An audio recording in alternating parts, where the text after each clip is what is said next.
No చెప్పడం అన్నది చాలా కష్టమైపోయింది. యాహ్! ఏంటంటే పోయి ఏదో ఒక రోల్ ఇస్తారు అని ఆడిషన్‌లో, క్యూలో, ఆఫీస్‌లో సోఫాలో కూర్చొని మా టర్న్ ఎప్పుడు వస్తదని ప్రిపేర్ అవుతూ, ఎలా చేయాలో టాస్క్ ఇస్తారా? లేకపోతే సీన్ పేపర్ ఇస్తారా? మననే ఏదొచ్చింది చేయమంటారా? అనే రోజు నుంచి, ఈ రోజు ఒకరొచ్చి రోల్ అడిగితే నేను చేయనండి నాకు నచ్చలేదని చెప్పడానికి చాలా ధైర్యం కావాలి. కరెక్ట్.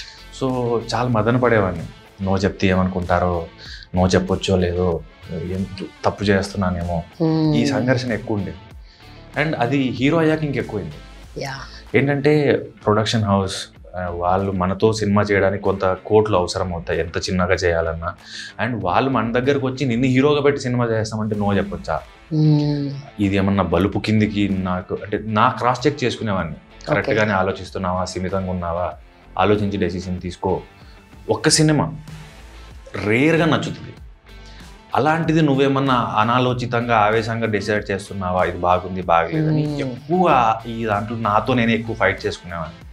అండ్ చాలా పెయిన్ వచ్చేది. అంటే నో చెప్పడానికి టైప్ చేసి పెట్టాలా, కాల్ చేసి చెప్పాలా, వేరే వాళ్ళతో చెప్పించాలా నా వల్ల కాదని.